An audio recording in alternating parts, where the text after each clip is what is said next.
देवादिदेव महादेव श्री काशी विश्वनाथ भगवान की जय।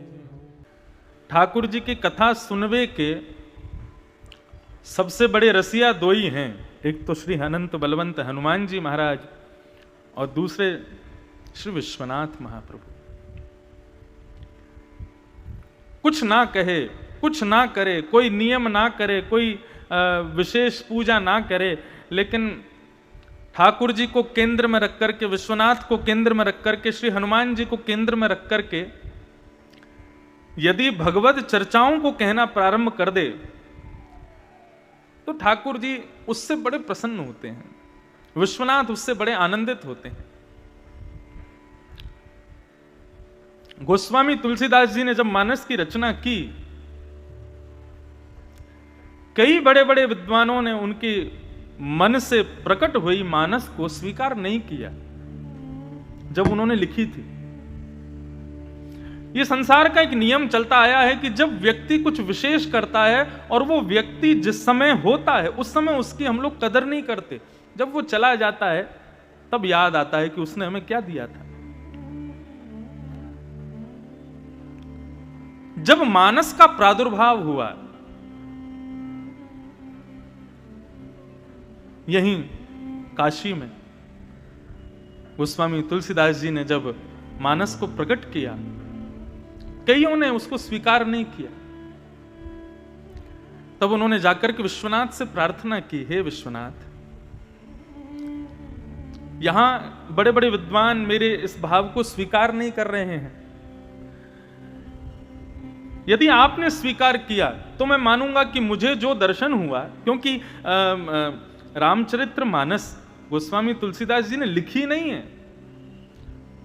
हनुमान जी की कृपा से उनको जैसा भाव दर्शन होता था वो वैसा उसको प्रकट कर देते थे। और ये केवल तुलसीदास जी के संग नहीं हुआ, आप सूरदास जी को उठा लीजिए, आप कुंभन दास जी, श्री चतुर्भुज दास जी, आदि कवि महाकवि श्री जयदेव महाप्रभु, इन सबको कोई गुरुजन बताते नहीं थे। हां, यह बात है कि गुरु की इतनी कृपा थी कि उनको दृष्टि में दर्शन होता था ठाकुर जी की लीला का, और उसी लीला को वे गा देते थे, उसी लीला को वो लिख देते थे। हमारे वृंदावन में श्री हित हरिवंश महाप्रभु हुए, हमारे वृंदावन में गोपाल भट्ट गोस्वामी हुए, और तो महाराज क्या कहें, रसिक नरेश, रसिक नृपति जिनको कहते हैं स्वामी श्री हरिदास जी हुए। इन सबको ठाकुर जी इनके मन में लीला करके उस लीला का चित्रण दिखा देते थे और ये लोग उसी को गा देते थे। गोस्वामी जी का भी यही भाव था, उनके हृदय में नित्य रामचरित्र दिखता था, उनको अनुभव होता था कि राम जी अब ऐसा कर रहे हैं, राम जी ऐसे उठ रहे हैं, राम जी ऐसे कर रहे हैं, वो लिखते जाते थे। लेकिन विद्वानों ने स्वीकार नहीं किया, तब जाकर के मानस को काशी विश्वनाथ के पास रख दिया और कई ग्रंथ रखे गए, कई रामायणें रखी गई। रामायण कितनी है, 100 करोड़ रामायण है, रामायण सतकोटि अपारा। सबको भगवान विश्वनाथ के चारों तरफ रख दिया, बोले प्रभु आप इनमें से जिसको स्वीकार कर लेंगे उसको सबसे ऊपर रख देना। और रात्रि में कपाट बंद करके तुलसीदास जी चले गए। जैसे ही मंगला में श्री विश्वनाथ प्रभु के दर्शन खुले हैं तो सारे ग्रंथ नीच, कोई स्वीकार करे ना करे संसार में हमें उससे चिंता नहीं होनी चाहिए, हमारे ठाकुर जी हमको स्वीकार कर लें बस। और तो रूठें भले रूठें पर तुम मत रूठो मालाधारी। संसार रूठ जाए, संसार को मनाने में मत लगे रहो। जीवन का ऐसा एक दिन हमारे जीवन में आवे कि जब से हम संसार को रिझाना बंद कर दें, ठाकुर जी को रिझाना प्रारंभ कर दें। हमारी कथा का मुख्य उद्देश्य यही है। सुनने वाला व्यक्ति, सुनने वाले श्रोता जितने भी आए, हम उनको बस यही बताना चाहते हैं कि संसार में ठाकुर जी की भक्ति क्या है। भक्ति केवल इतनी है कि आज से, अभी इसी वक्त से दुनिया रीझे इसकी चिंता छोड़ दो, मेरे ठाकुर जी कैसे रीझेंगे, ये चिंता हो। और जिस दिन ये चिंता प्रारंभ हो उसी दिन भक्त बन जाएंगे हम। उसी दिन ठाकुर जी के भक्त बनने का मतलब ये नहीं तिलक लगा लो, चंदन लगा लो, धोती बगलबंदी पहन के घूमो, नहीं। भक्त का मतलब क्या है? ठाकुर जी की स्वीकारीकरण में तुम आ जाओ, ठाकुर जी तुमको स्वीकार कर ले। तो ऐसी विश्वनाथ की भूमि जिन्होंने मानस को स्वीकार किया, और उसके बाद गोस्वामी तुलसीदास जी का दर्शन नहीं हुआ। इसी 80 घाट पर गोस्वामी जी रघुनाथ जी के चरणों को प्राप्त हो गए।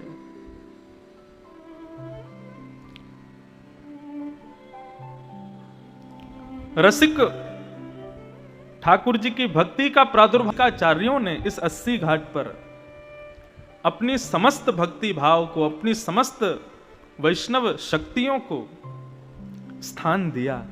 वहां पर मुझे कथा कहने का अवसर मिले तो इससे बड़ा और सौभाग्य क्या होगा। तो ये परम आनंद की बात है। हम आप सब लोग यहाँ एकजुट हुए हैं, हरि को हर से मिलाने के लिए आए हैं। ये हमारा थी ये कथा। परंतु देव दिवाली पर काशी में तो इतनी भीड़ होती है, इतना सब कुछ व्यवस्था रहती है, लेकिन ठाकुर जी ने अपने आप ही थोड़ी पहले करवा दी। बोले क्योंकि देव दिवाली पे शंकर जी बहुत बिजी हो जाएंगे, तो बोले उस दिन तो हमारी एब्सेंट लग जाएगी, कथा में हम आ नहीं पाएंगे, इतने भक्त आएंगे। इसलिए उन्होंने खुद ही पीछे कर दी कथा, ताकि उनका आगमन भी यहाँ हो सके। तो परमानंद से हम आप सब लोग एकत्रित हुए हैं। अब काशी की बात, काशी के लोगों को क्या बताएं, यहाँ के लोग तो सब जानते हैं, लेकिन हम अपने अनुभव से जो जो हमको लगेगा, अपनी वाणी से, अपने भाव से उन बातों को यहाँ सुनाएंगे जरूर। और विद्वान जब व्यक्ति हो जाता है ना, व्यक्ति हो जाता है ना, व्याकरण का, संस्कृत का, उसका फर्स्ट चॉइस उसकी क्या होती है, पहली मांग उसकी क्या है? श्रीमद् भागवत। विद्वानों की पहली मांग होती है, पहला प्रेम होता है श्रीमद् भागवत। तो काशी के वो ब्राह्मण, उन्होंने श्रीमद् भागवत का जब अध्ययन किया तो उनको इतना सुख मिला, इतना आनंद आया। उन नित्य विश्वनाथ प्रभु के सामने मणिकर्ण का घाट पर बैठ करके और ठाकुर जी की तरफ मुख करके भागवत जी का पाठ शंकर जी को सुनाया करते थे। बहुत ध्यान से सुनिएगा, नित्य पाठ सुनाते थे बाल अवस्था से। धीरे धीरे धीरे बड़े हुए तो माता पिता ने उनसे निवेदन किया, बेटा तुम बड़े हो गए हो, कहीं काम धंधा करने जाया करो, कुछ नौकरी किया करो, कुछ पैसे कमाया करो, घर लाया करो। बोले ठीक है पिताजी, आप जहां कहेंगे वहां नौकरी कर लेंगे। उनकी कहीं नौकरी लगा दी, बेचारे वहां काम करने जाते, लेकिन बेमन से जाते। उनका मन बस यही लगा रहता, मैं कैसे ठाकुर जी का पाठ ज्यादा से ज्यादा करूं, भागवत जी का ज्यादा से ज्यादा अध्ययन करूं, इसी में उनकी प्रवृत्ति होती थी। वैष्णव का यह भी एक लक्षण है, उसको सांसारिक कर्मों में ज्यादा रुचि नहीं होती है। शादी हो, ब्याह हो, डीजे बज रहा हो, जोर जोर से कान फोड़ा संगीत बज रहा हो, ऐसी चीजों से उसका मन उच्चाटित होता है। सांसारिक कहीं क्रियाएं चल रही हों, लोग व्यवहार धर्म की लीलाएं चल रही हों, उन जगह पर उसको बैठने में रुचि नहीं आती। ये भी एक वैष्णव का लक्षण है। उसका बार बार मन क्या कहता है, कहीं कोई हरिनाम सुना दे, कहीं कोई ठाकुर जी का दर्शन करा दे, कहीं कोई मंगलमयी कथा सुना दे, कोई ठाकुर जी का मंगल, कोई चरित्र लीला सुना दे। उसकी बार बार इच्छा यही होती है। यह भी एक वैष्णव का लक्षण है। ठाकुर जी ने एक प्याले में तेल भर करके नारद जी को दिया और कहा, नारद जी ये प्याला हाथ में पकड़ो। पकड़ लिया। बोले अब पूरे वैकुंठ में भ्रमण करके आओ और याद रहे इसमें से एक बूंद भी नीचे गिरना नहीं चाहिए। नारद जी बोले इसमें कौन सी बड़ी बात, अभी चला जाता हूं। भगवान बोले और सुनो, ये हमारा सुदर्शन चक्र तुम्हारे पीछे चलेगा। बोले क्यों? बोले यदि एक भी बूंद गिरा सर धर से अलग। नारद जी बोले अच्छा ये भी नियम है? बोले हाँ। अब तो नारद जी, अच्छा भगवान ने एक और कहा था, ये देख के आना वैकुंठ की गली की झाड़ू लगाने वाली कैसी दिख रही थी, वैकुंठ के वृक्ष कैसे थे, तोता अपने मुख से क्या बोल रहे थे, इन सबका दर्शन करके आना, मुझे बताना आके। नारद जी महाराज निकल गए। अब तो महाराज वो ऐसे ही चलते रहे। बहुत दिनों तक भ्रमण करके जब लौट के भगवान के पास आए, आकर के नीचे प्याला रख दिया। भगवान बोले हुआ है? बोले हाँ प्रभु हुआ यार। बोले बताओ वैकुंठ की गलियां कैसी थी? गली में झाड़ू लगाने वाली कैसी थी? वृक्षों पर तोते क्या बोल रहे थे? नारद जी बोले मैंने कुछ नहीं देखा, ना मैंने कुछ सुना, मैंने कुछ भी अनुभव नहीं किया। बोले क्यों? बोले मेरा पूरा ध्यान इसी प्याले पर था कि एक बूंद भी गिर ना जाए, कहीं गिरा तो ये सुदर्शन मेरा सर धड़ से अलग कर देगा, इसलिए मैंने कुछ नहीं देखा भगवान। भगवान बोले हम यही बताना चाह रहे थे। ये प्याला क्या है? ये प्याला है कुटुंब, संसार। और इस संसार रूपी प्याले में जो तेल है, ये तेल क्या है? बोले यही परिवार है। माता पिता भाई बंधु चाचा ताऊ बुआ फूफा जीजा दीदी, ये सब लोग। इनको लेकर के जब व्यक्ति चलता है तो पीछे सुदर्शन क्या है? बोले ये कर्म चक्र है, संसार का समय चक्र है, जो प्रतिदिन तुमको मारने के लिए तुम्हारे पास आता जा रहा है। हम हर दिन मर रहे हैं, हर दिन मृत्यु के समीप जा रहे हैं। बोले संसार के प्याले को हाथ में लेकर के प्रत्येक कुटुंब को संभाल करके समय चक्र की चिंता करते हुए भी जो मेरी भक्ति के लिए समय निकाल लेता है वो मुझे सबसे प्रिय है, वो गृहस्थ मुझे ज्यादा प्रिय है। बोले जो परिवार छोड़ दे, संसार छोड़ दे, सन्यास ले ले और मेरी भक्ति करता रहे, तो उसने तो सब छोड़ ही दिया, उसने तो प्याला उठाया ही नहीं है, वो भी मुझे प्रिय है। लेकिन मुझे गृहस्थ, धन्यो गृहस्थ आश्रम, गृहस्थ ज्यादा प्रिय है। तो ब्राह्मण नित्य शंकर जी को सुनाते, तो लोगों ने कहा इनका ब्याह कर दो। ब्याह कर दिया। पत्नी घर आ गई। पत्नी ने कुछ दिन कहा कि तुम कुछ काम किया करो, क्या करते हो? तो वो कहते मैं तो भागवत जी का पाठ करता हूं, इसके अलावा कुछ नहीं करता। पत्नी बोली अकेली भागवत जी से कैसे घर चलेगा? कुछ दिन पति को कहा, लेकिन जब पति ने नहीं माना तो फिर एक दिन पत्नी बोली अब ये नहीं करते तो मैं करूंगी काम। वो घर घर जाती, कुछ काम करती, उससे जो धन आता उसी से घर चलाती थी। एक दिन उन ब्राह्मण के घर पर कुछ महात्मा आ गए। महात्माओं ने आकर के ब्राह्मणी से कहा कि ब्राह्मणी, हमने सुना है किसी बढ़िया वैष्णव का घर है ये। बोले जी भगवान है तो वैष्णव का घर। बोले वैष्णव का घर है तो फिर प्रसादी पवाओ, भोजन कराओ। हम 15-20 महात्मा आए हैं, सबको भोजन खिलाओ। ब्राह्मणी तो बड़ी परेशान हो गई। क्यों? क्योंकि भोजन की सामग्री इतनी नहीं थी घर में, इतनी थी कि 3-4 लोग ही पा सकते हैं। अब 15-20 महात्माओं का भोजन कैसे बनाया जाए? इतनी सामग्री बनाने को भी नहीं है और इतना सामान है भी नहीं कि बना सके। क्यों? पत्नी कुछ घरों में काम करती है, उससे जो मिलता है उससे थोड़ा बहुत ही धन आता है घर में, उससे थोड़ा बहुत अनाज होता है, इतना धन नहीं होता, इतना अनाज नहीं होता घर में। कभी बार बार रसोई में जावे, कभी कक्ष में जावे, संतों को मना कैसे करूं? बार बार रसोई में कक्ष में जाते देख महात्मा समझ गए। बोले कि हम गलत समय पर आ गए, अभी लगता है इनके यहाँ व्यवस्था नहीं है। महात्माओं ने कहा बिटिया कोई बात नहीं, हम फिर कभी आ जाएंगे, अभी तुम आराम करो और कभी व्यवस्था होगी तब हम आ जाएंगे, ठीक है अभी हम चलते हैं। और ऐसा कह के महात्मा चले गए।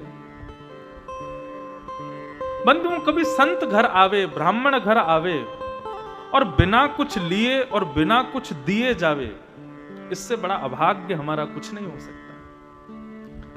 संत ब्राह्मण घर पर आवे तो कुछ लेकर जावे, चाहे अन्न हो, चाहे दक्षिणा हो, चाहे वस्त्र हो, कुछ तो लेके जावे। और जब जावे तो जाने से पहले कुछ देकर जावे। देने का भाव क्या? कुछ सद बात बता के जावे, कुछ कीर्तन करके जावे, कुछ कह के जावे, कुछ सुना के जावे। अगर ब्राह्मण संतों के घर आने पर ये 2 क्रियाएं नहीं हुई हैं तो ये हमारा अभाग्य है। ब्राह्मणी तो बड़ी चिंतित हो गई। बोले आज मेरा कितना बड़ा दुर्भाग्य, इतने बड़े बड़े संत मेरे घर आए और बिना कुछ पाए, बिना कुछ दिए जा रहे हैं। यदि आज मेरे पति कहीं नौकरी कर रहे होते, बढ़िया धनवान होते, खूब सारा अनाज हमारे घर में होता, कुछ बना करके इनको खिलाती मैं। लेकिन दुर्भाग्य है मेरा, ऐसे पति से मेरा ब्याह हुआ, कुछ करता नहीं, कुछ कमाता नहीं, और उसी की वजह से हम लोग इतने इतने योग्य नहीं कि संतों को भोजन करा सकें। बड़ी दुखी थी। आज जब वो ब्राह्मण देवता विश्वनाथ प्रभु को कथा सुना करके, पाठ सुना करके, अपनी भागवत जी की पोथी हृदय से लगा के जब घर आए, आकर के कहने लगे, देवी हमारा पाठ पूर्ण हो गया, लाओ कुछ प्रसादी लाओ। पत्नी तो गुस्से में बैठी थी, उठ करके गई और जाकर के वो पोथी भागवत जी की जो रखी थी, वो पोथी को उठा करके ही ब्राह्मण के सिर पर मार दिया। बचपन से लेके आज तक इसी पोथी के सहारे रहते हो, पूरे दिन पाठ करते रहते हो, कहीं कुछ करते नहीं, कोई काम धंधा तुमसे होता नहीं।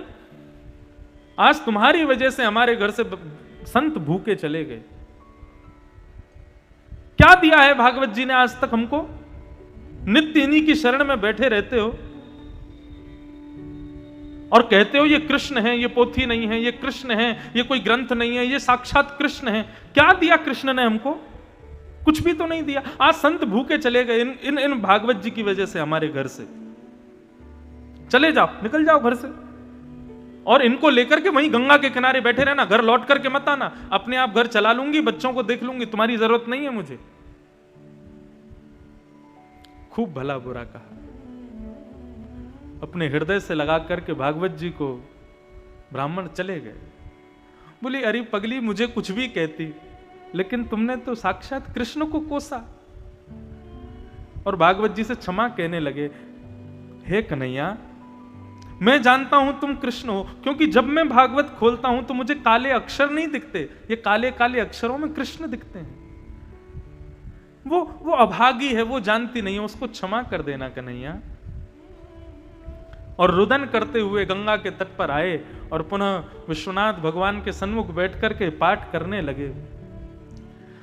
बंधुओं, ठाकुर जी को सब मंजूर है, लेकिन अपने भक्त के नेत्रों में अश्रुबिंद ठाकुर जी को यह मंजूर नहीं है। ठाकुर जी से देखा नहीं गया, और प्रबल प्रेम के पाले पड़कर हरि को नियम बदलते देखा। अपना मान टले टल जाए, पर भक्त का मान न टलते देखा।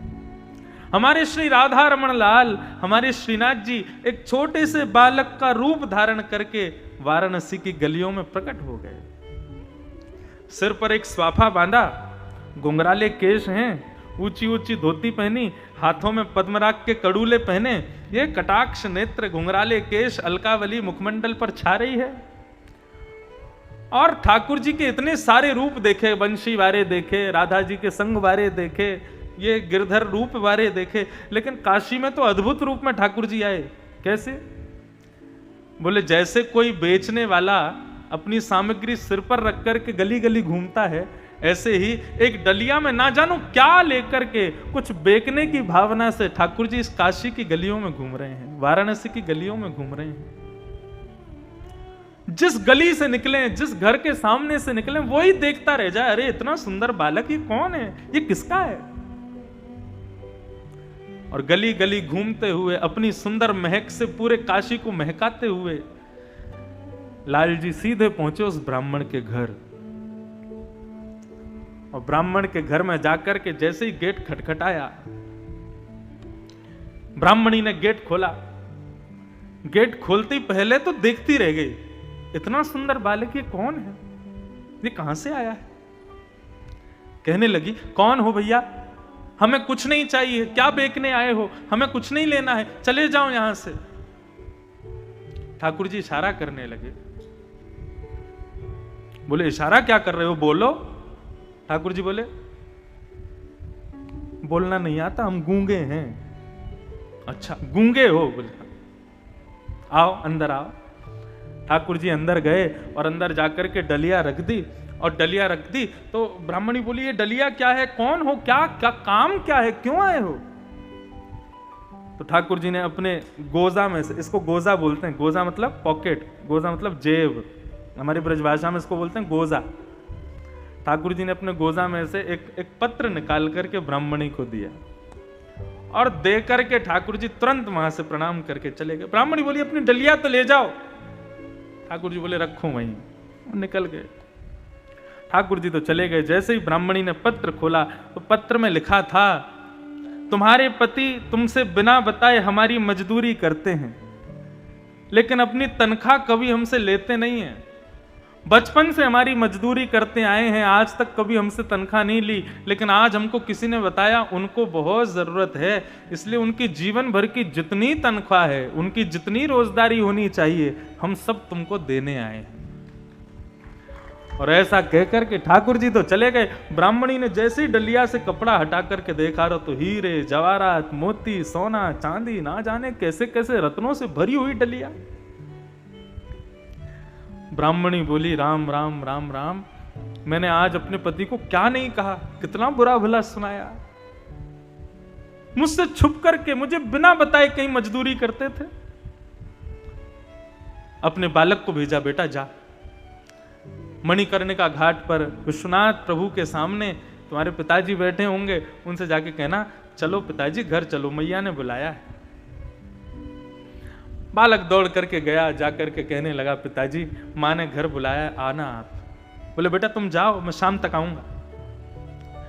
और शाम का समय हुआ, ब्राह्मण देवता लौट करके घर आए तो पहले तो घर देख करके बोले ये मेरा घर है ही नहीं, इतना जगमगा रहा है, इतना चमक रहा है, ये मेरा घर नहीं है, ये तो किसी और का होगा, हो सकता है हम कहीं गली भटक गए हों।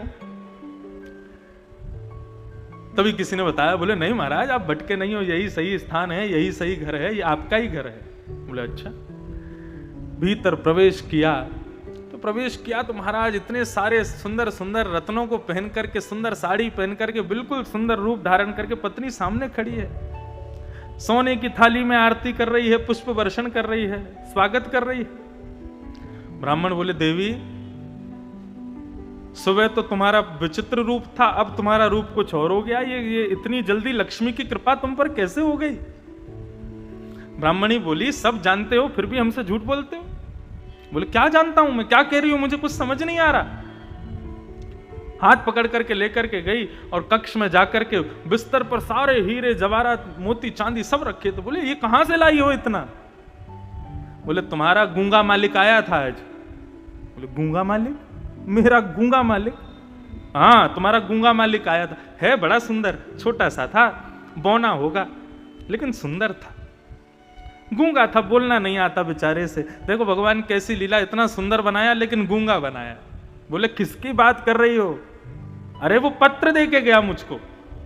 कौन सा पत्र? अरे उस पत्र में लिखा तुम उनके यहां नौकरी करते हो, कभी अपना तनख्वाह नहीं लेते, तो आज वो तुम्हारी जीवन भर की सारी तनख्वाह इतनी दे करके गए। देवी पत्र दिखाओ। जैसी ब्राह्मणी ने जाकर के वो पत्र दिया, पत्र खोल करके देखा, उनके पत्र खोल के देखते ही सारे अक्षर एक हो गए और पत्र में ही श्री ठाकुर जी का मंगलमय स्वरूप प्रकट हो गया। और वो स्वरूप देख करके आनंदित और कहने लगे, देवी सही कह रही है, वो मेरे मालिक ही थे, मेरे ठाकुर जी आए थे, मेरे लाल जी आए थे, मेरे नाथ ही आए थे। मजदूरी कुछ नहीं, श्रीमद् भागवत का जो आश्रय ले लेता है ना, ऐसा मान लेना वो ठाकुर जी के यहां नौकरी ही कर रहा है। और जगत मजूरी देते है। हम संसार में किसी के यहां मजदूरी करते हैं तो वो हमारी मजदूरी देता है कि नहीं? हम किसी के यहां जॉब करें, किसी के यहां नौकरी करें, किसी के यहां व्यापार करें, कुछ भी करें, सब तनख्वाह तो देते हैं ना। ऐसे भागवत का आश्रय जो ले लेता है, उस भागवत आश्रित को अपनी दर्शन रूपी, अपनी कृपा रूपी मजदूरी ठाकुर जी देते हैं। जगत मजूरी देते हैं, क्यों राखे भगवान, क्यों रखेंगे ठाकुर जी? तो ठाकुर जी ने आकर के वो उस ब्राह्मण को इसी काशी में प्रदान किया।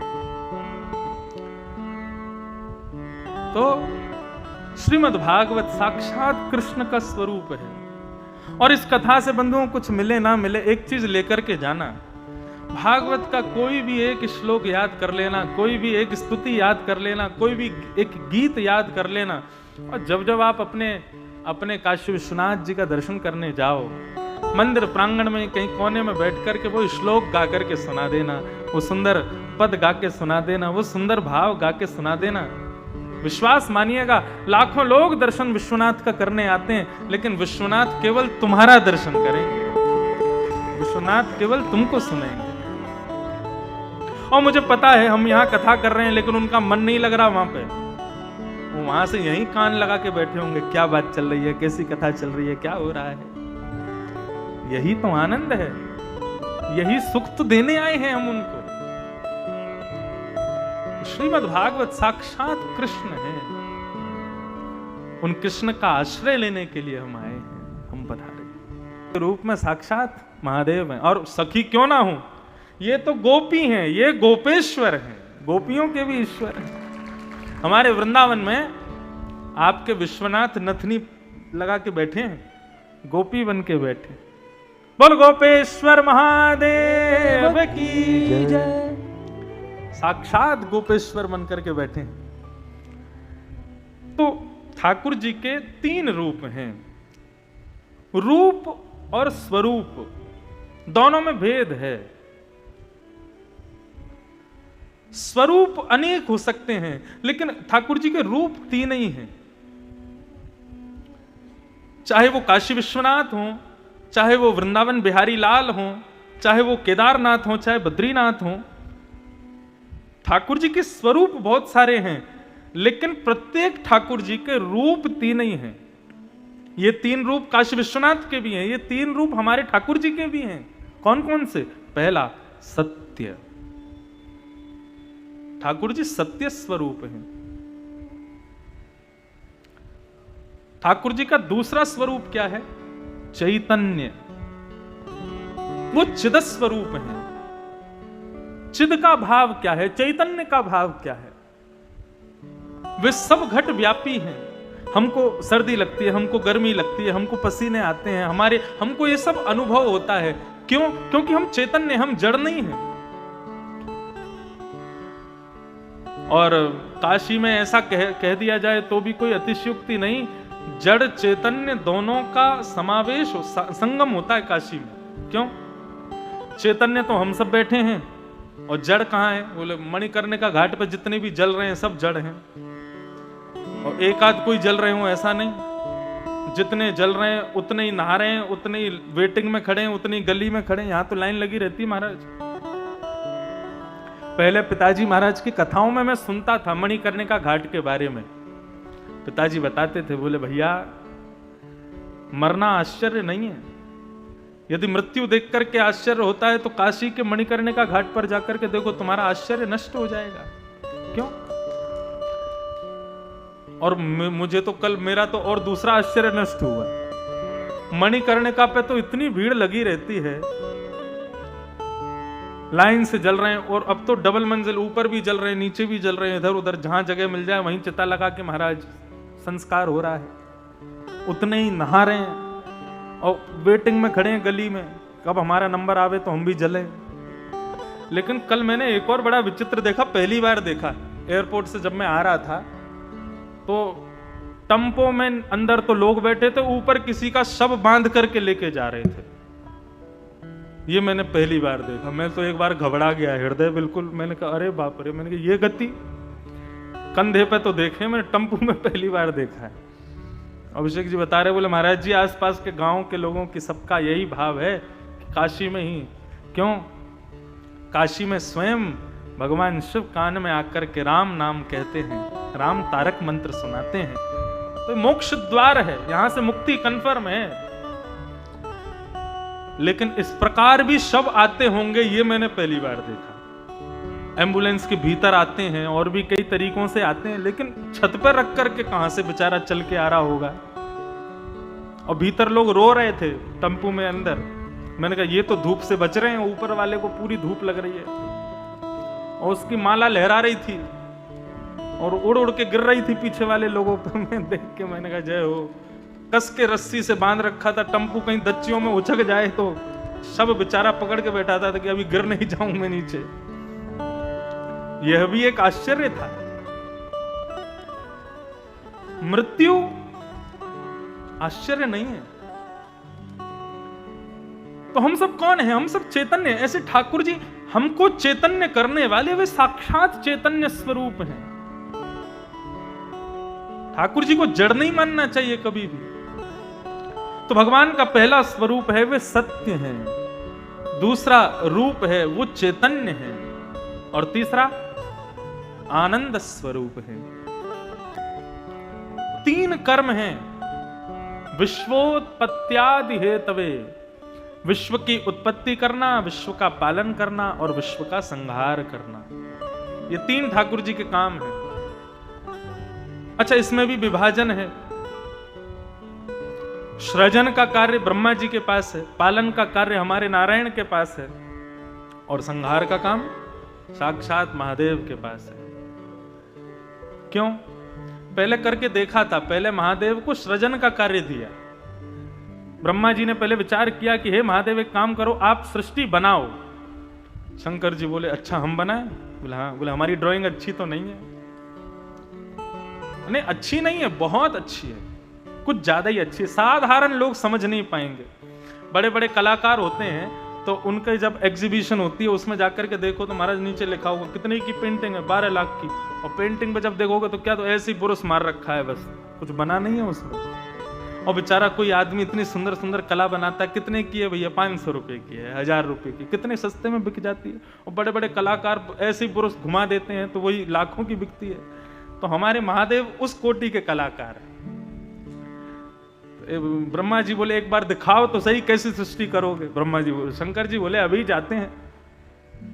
कैसी सृष्टि की? रावण वर्णन करता है कि शंकर जी ने कैसी सृष्टि की। तो यस्यास्ते ड्राट ड्राट ड्रुट ड्रुट ममलम टम टम टम टम टम डम शम डुडम शम डुहि डुहि चकितम भूपके भूपनालम तैलम तैलम तु तैलम कुकु कुकु कुकु क्वांग क्वांग क्वांग क्वांग क्वांग ध्यायन्ते यस्य गान्ते वसति च सकलम पातु नो चंद्रचूड़। महादेव ने कैसी सृष्टि की? बोले कौ मुखहीन, बिना मुंह के ही लोग बना दिए। आदमी बिना सर के ही घूम रहे हैं। दुकानों पे जाकर के कह रहे हैं भैया रबड़ी दियो, दुकानदार बेहोश हो जाए। बोले तेरा सिर कहां है? बोले पेट में भीतर। कोई मुखहीन और विपुल मुख काहू, किसी के बहुत सारे मुंह बना दिए। बिन पग चले ही, शंकर जी सृष्टि कर रहे थे संसार की, तो गले में बैठा सर्प बोले कि मेरे जैसे सर्प ही होते हैं, इंसान भी बनाओ, उनको भी पता चले रेंगने का दुख क्या होता है। तो बिन पग चले ही, बिना पैर के इंसान बनाती है, रेंग रेंग के चल रहे हैं। और किसी के बहुत सारे पैर बना दिए महाराज, हजारों पैरों से चल रहा है। शंकर जी बोले ब्रह्मा जी ने 2 आंख कम बनाई है, केवल आगे दिखता है, इधर तो दिखता नहीं, पीछे तो दिखता नहीं, तो पूरे चेहरे में ही आंख बना दी शंकर जी ने। ऐसी सृष्टि बनाई, ऐसी सृष्टि बनाई। ब्रह्मा जी आकर के भागवत जी में कहते अलम प्रजा भी, बस हो गया, आप मत करो। शंकर जी बोले हमने कहा था हमारी कला को सब नहीं समझ पाएंगे। ब्रह्मा जी बोले आप बनाओ मत, आपको दूसरा काम देते। बोले क्या? नष्ट करो, संहार का काम आपका है। शंकर जी बोले ठीक है, तो वो काम हम करेंगे। तो इसमें एक और फायदा, एक बात बताऊं, संहार का कार्य शंकर जी को क्यों दिया गया? क्योंकि शंकर जी चाहते हैं, बोले भाई जितने दिन सृष्टि रहेगी उतने दिन बनाने वाले और पालन करने वाले दोनों चिंता में बैठे रहेंगे। बनाने वाले को भी चिंता लगी रहेगी, अभी बनाना है बनाना है बनाना है। पालन करने वाले को भी चिंता कि मुझे पालन करना है। शंकर जी बोले हमको टेंशन फ्री रहने वाला काम तो, जिससे हमारा भजन हो सके। बोले तुम संहार करो। तो जब तक सृष्टि है, शंकर जी क्या कर रहे हैं? तीनों नेत्र बंद करके ठाकुर जी की मंगल लीला का दर्शन कर रहे हैं केवल।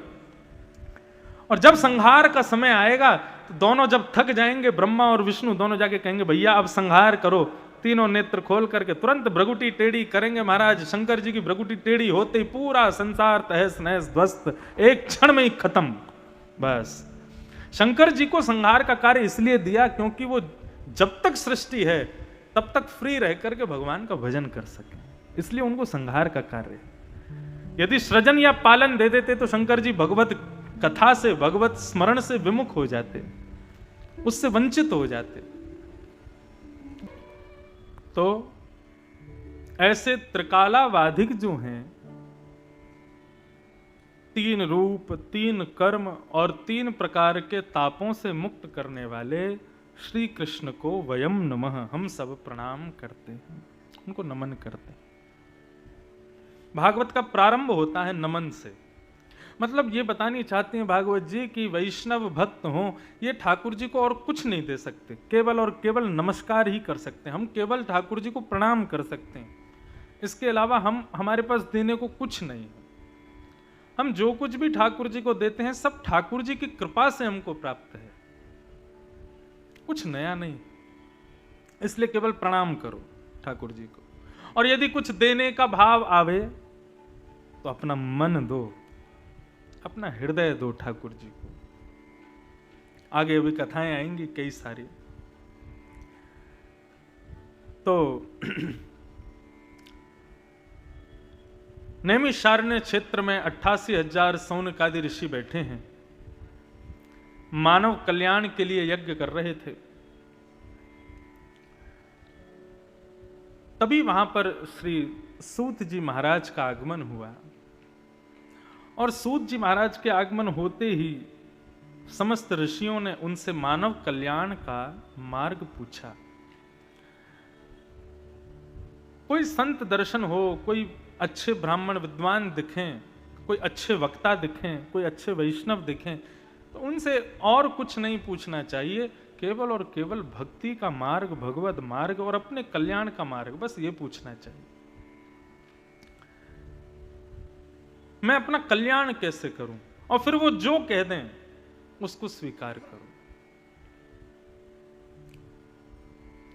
हम लोग क्या करते हैं, जब हमें पता चलता है कि कोई संत हमारे यहां आए हैं, हमारे देश में आए हैं, हमारे शहर में आए हैं, हमारे नगर में आए हैं, हम पहले सोच के जाते हैं, उनसे जाके हमें पूछना क्या है। नहीं, खुद को बिल्कुल खाली करके जाओ। घड़े में जल तभी विराजमान होता है जब घड़ा खाली होता है। पहले से ही घड़ा भरा हुआ होगा तो कोई खरीदेगा नहीं उसको, कोई उसको भरेगा नहीं। अपने इस घट को खाली करके संतों के सन्मुख जाओ और उनके सन्मुख जाके उनके दर्शन करके जो निकले मुख से वही पूछ लेना चाहिए। ऐसा कितने संतों के भाव से हमने सुना है, कितने वैष्णवों से हमने सुना है। वो सोच के गए लेकिन गुरुजनों के सामने जाकर के कुछ और ही पूछ बैठे। संतों के सन्मुख तो शून्य होकर के जाओ। वृंदावन में जब श्री कुंज बिहारी प्रकट हुए, हमारे वृंदावन बांके बिहारी का मूल नाम, असली नाम क्या है? कुंज बिहारी। कुंज का मतलब क्या होता है? जहां पर वृक्ष वल्लरियों से बढ़िया स्वयं वृक्षों के द्वारा जहां कुंज, जैसे ये पंडाल एक क्या है? ये कुंज है, एक छांव है, इसके नीचे हम आप सब लोग बैठे हैं। लेकिन ये एक मानव के द्वारा बनाई गई है, कपड़ों से बनाई गई है, लोहे आदि से लगा करके इस कुंज को बनाया। लेकिन हमारे वृंदावन में कैसी कुंज है? सघन कुंज कहते हैं, वृक्षों की कुंज है। और उस कुंज में जो ठाकुर जी प्रकट हुए उनका नाम पड़ा क्या? कुंज बिहारी। तो जब श्री कुंज बिहारी प्रकट हुए तो एक लाहौर के बहुत बड़े वैष्णव थे, तब भारत पाकिस्तान एक ही था, अखंड भारत था। तो उस वैष्णव को जब पता चला कि वृंदावन में ठाकुर जी का एक मंगलमय स्वरूप प्रकट हुआ है, कुंज बिहारी, और हमारे बिहारी जी को सबसे प्रिय क्या है? हमारे बिहारी जी को सबसे ज्यादा प्रिय है इत्र की सेवा और माला, गले में माला, खूब सारी माला पहनते हैं। श्रीनाथ जी को उत्सव और भोजन। अभी परसों ही अन्नकूट गोवर्धन उत्सव हुआ। अन्नकूट क्यों होता है पता है आपको? 7 दिन 7 रात्रि पर्यंत ठाकुर जी गिरिराज पर्वत धारण करके रहे। एक दिन में कन्हैया जब ब्रजमंडल में प्रकट हुए तो 8 बार भोजन करते थे। कितनी बार? 8 बार। उठते पट दूध पियो। उठते ही तो क्या करते हैं? पहले लड्डू और दूध से तो महाराज जी श्रीमान जी का उत्थापन होता है। हम लोग उठते ही हाथ मुंह धोते हैं, ब्रश करते हैं, लेकिन ठाकुर जी उठते कैसे? मैया दूध लेके आवे, लाला उठ जा। ठाकुर जी कहें अभी नींद आ रही, अभी ना उठनो। तब मैया कहा करे, ठाकुर जी के सिरहाने पे हाथ रख के लाला को नेक उठावे, सोते भय रहेंगे ठाकुर जी, और दूध ते भरे वह पात्र को लाल जी के मुख से लगावे, तो सोते सोते ठाकुर जी दूध को पान करें और तब नेत्र धीरे धीरे खोल। ऐसे तो उठते हैं ये, उठते पट दूध पियो, और फिर दूध पीते कहेंगे मैया मुझको कुछ खावे को दे, तब मैया लड्डू को भोग लगावे। लड्डू और दूध का भोग लगता है ठाकुर जी को उठते ही। हमारे वृंदावन बिहारी लाल को भोजन बहुत प्रिय है, 8 बार भोजन करते हैं, अष्टयाम सेवा, 8 बार भोजन। फिर उसके बाद बाल भोग होगा, बाल भोग के बाद फिर श्रीमान जी नहाने जाएंगे, और स्नान भी रोज नहीं करते। हाँ, छोटा बालक जैसे 4-5 दिन में एक बार नहाता है, ऐसे हमारे वृंदावन के ठाकुर जी सब जो हैं वो 4-5 दिन में एक बार नहाते हैं। श्रृंगार रोज होगा, लेकिन स्नान कैसा होता है, पूरा जल से स्नान नहीं करेंगे, अभिषेक नहीं, गीले कपड़े से मुख पोंछ देंगे, आंख पोंछ देंगे, गला पोंछ देंगे, गीले कपड़े से पूरा ठाकुर जी का सेवा होगी, और फिर श्रृंगार होगा, फिर श्रृंगार भोग, उत्थापन, पहले तो उठे तब भोग, फिर उसके बाद बाल भोग, फिर श्रृंगार भोग, और फिर श्रृंगार भोग के बाद एक और भोग आता है, उसका नाम है श्रम भोग। ये श्रम भोग क्या है, वो ठाकुर जी का श्रृंगार हुआ ना, तो श्रृंगार करवाने में ठाकुर जी थक गए, तो थकान हो गई, तो उसका भोग अलग आता है, उसका नाम है श्रम भोग। कितना भोग खाते हैं। तो हमारे वृंदावन बिहारी लाल जो हैं उनको इत्र की सेवा बड़ी प्रिय है, आज भी इत्र खूब लगाते हैं। तो लाहौर में एक वैष्णव को पता चला कि वृंदावन में ठाकुर जी का मंगल स्वरूप प्रकट हुआ है, कुंज बिहारी उस इत्र का व्यापारी था, तो उसने खस का, महंगा वाला खस का इत्र मंगाया, और थोड़ा बहुत नहीं खूब सारा मंगाया, और उस खूब सारे इत्र को सोने के पात्र में सुंदर सजा के उस वैष्णव ने कहा कि वृंदावन में इतने सुंदर ठाकुर प्रकट हुए, मैं पैदल चल करके इत्र की सेवा लेकर के जाऊंगा वृंदावन तक, और वृंदावन में जाकर के इत्र प्रदान करूंगा।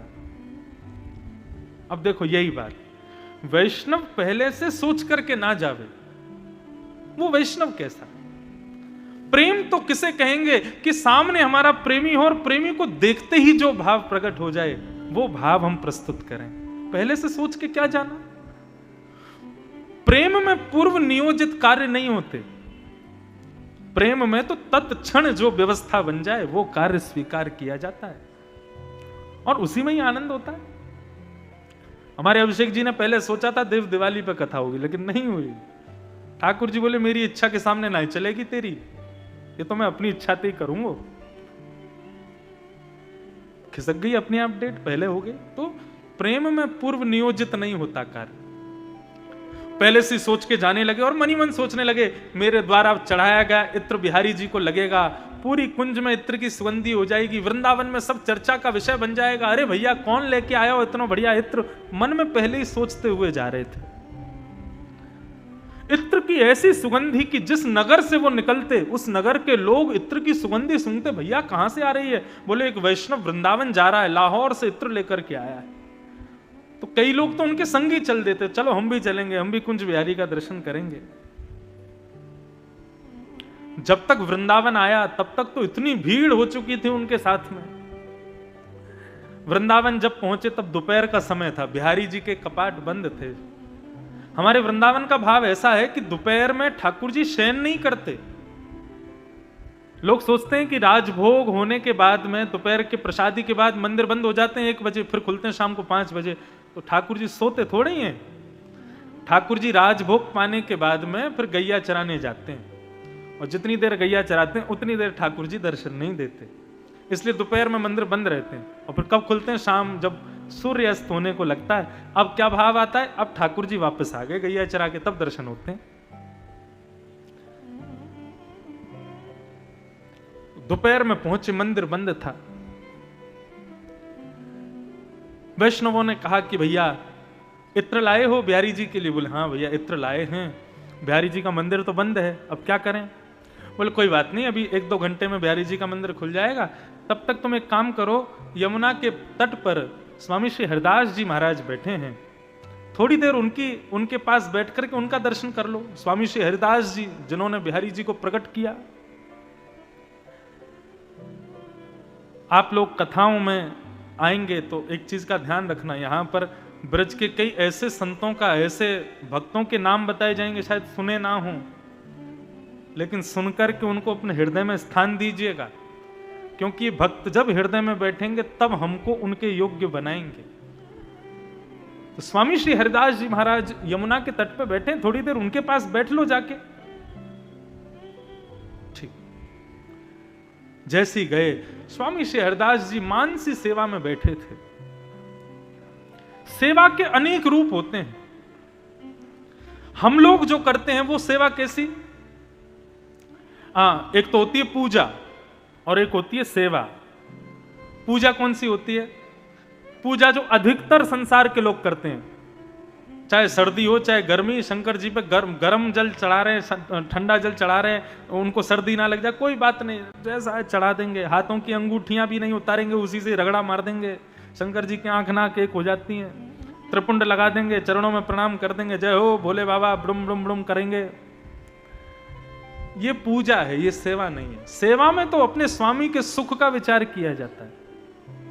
सेवा भी अनेक प्रकार की हम लोग करते हैं अपने ठाकुर जी को। कई लोग सुबह भोग लगाते हैं, रात में लगाते ही नहीं है। कई लोग केवल रात्रि का सेवा करते हैं, सुबह कोई सेवा नहीं करते। कई लोग पूरे दिन सेवा करते हैं। कई लोग केवल सुबह सुबह चना बादाम आदि रख देते हैं, पूरे दिन ठाकुर जी चना चनोरी खाओ बस। कई घरों में ऐसी सेवा होती है। कई घरों में ठाकुर जी बड़े सुंदर सुंदर मंदिरों में बैठे हैं, लेकिन कई घरों में जाओ तो कहां बैठे हैं? जिन अलमारियों में कपड़े रखे वहीं ऊपर वाली अलमारी पे ठाकुर जी भी बैठे हैं। ये सब रूप हैं। लेकिन हमारे वृंदावन के रसिकाचार्य ये ठाकुर जी एक अलग सेवा करते हैं, और वो सेवा है मानसी सेवा। मानसी सेवा कैसी होती है? नेत्र बंद हो जाते हैं, एक आसन पर बैठे हैं, स्थान की विस्मृति हो जाती है, मैं कहां बैठा हूं, मेरे पास कौन बैठा है, मेरे सामने क्या है, पीछे क्या है, सब भूल जाते हैं।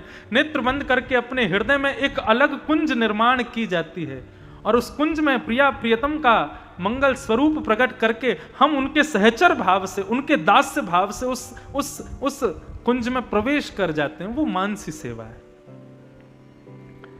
वृंदावन के अनेक रसिकाचार्य मानसी सेवा में रहते हैं।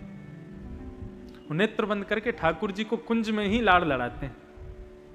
श्रीमद् वल्लभाचार्य जी महाराज कहते हैं कि अपने घर के ठाकुर जी की प्रत्यक्ष सेवा करोगे, ठाकुर जी स्वीकार करेंगे नहीं करेंगे कोई जरूरी नहीं है, लेकिन अपने हृदय से मानसी सेवा करोगे तो ठाकुर जी जरूर स्वीकार करेंगे।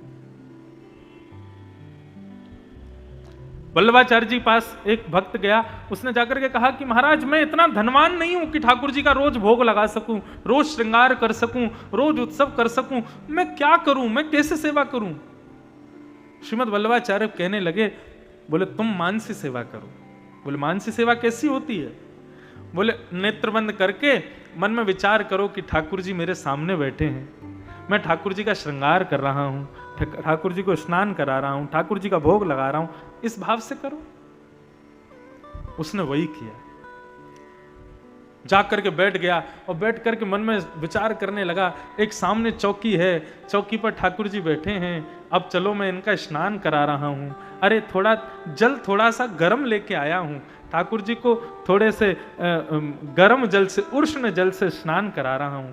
अब बढ़िया सुंदर एक वस्त्र से ठाकुर जी के अंग को पोंछ रहा हूं, अब ठाकुर जी के अंग में इत्र लगा रहा हूं, अब ठाकुर जी का सुंदर श्रृंगार कर रहा हूं, वस्त्र पहना रहा हूं। ये सब मन में सोच रहा है, कर नहीं रहा। अरे मेरे ठाकुर जी कितने सुंदर लग रहे हैं, आहा, नजर उतार रहा है।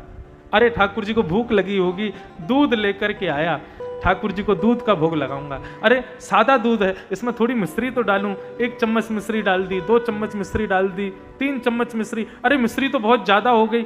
जैसे ही मिश्री निकालने लगा, इतने में ही ठाकुर जी ने उसका हाथ पकड़ लिया। जैसे ही उसका हाथ पकड़ा, उसने नेत्र खोल करके देखा तो सामने प्रत्यक्ष ठाकुर जी खड़े थे उसका हाथ पकड़ करके। उसने कहा भगवान आप? बोले मैं इसलिए प्रकट हुआ कि भाई ये बता, तेरी सच की मिश्री लग रही है जो तू उसको निकाल रहा है? तू मन से सोच ही तो रहा था 1 चम्मच 2 चम्मच 3, उसमें भी कंजूसी कर रहा है। श्रीमद् वल्लभाचार्य कहते हैं कि आपकी प्रत्यक्ष सेवा ठाकुर जी भले ही स्वीकार ना करें, लेकिन मानसी सेवा निश्चित लेते हैं। यदि महाशिवरात्रि का पर्व हो, देव दिवाली का पर्व हो, विश्वनाथ के दर्शन ना हो पाए ना, तो गंगा के तट पर बैठ करके जब जब आप विश्वनाथ के सन्मुख गए हो, उन स्मृतियों को नेत्र बंद करके स्मरण कर लेना और श्री गंगा जल का मानसी अभिषेक कर देना। आपको सत्य बताएं, भीतर मंदिर में गए हुए लोगों के अभिषेक को उन्होंने भले ही स्वीकार ना किया हो, आप बाहर बैठ करके मन से करोगे, उसको स्वीकार करेंगे। ये है मानसी सेवा, मन की सेवा। और हमारे वृंदावन के रसिकाचार्य इसी सेवा में रहते हैं। इस सेवा में रहना बहुत मुश्किल है। क्यों? क्योंकि हम लोग लैला मजनू का सिनेमा देखने वाले, उल्टे सीधे सीरियल देखने वाले, उल्टे सीधे फोन में कार्यक्रम देखने वाले, हम नेत्र बंद करेंगे तो काशी विश्वनाथ नहीं दिखेंगे। करके देख लेना, आंख बंद करके 10 मिनट के लिए भी बैठोगे तो फिर नाचने गाने वाली हीरो हीरोइन ही दिखेंगे, आपको मन को विचलित करने वाली अप्सराएं दिखेंगी, उल्टे सीधे खाने के पदार्थ दिखाई देंगे, ठाकुर जी नहीं दिखेंगे। मानसी सुनने में जितनी सरल है, करने में उतनी कठिन है। तो वो इत्र लेकर के आया और आकर के यमुना के तट पर बैठा, तो श्री स्वामी हरदास जी महाराज मानसी सेवा में बैठे थे।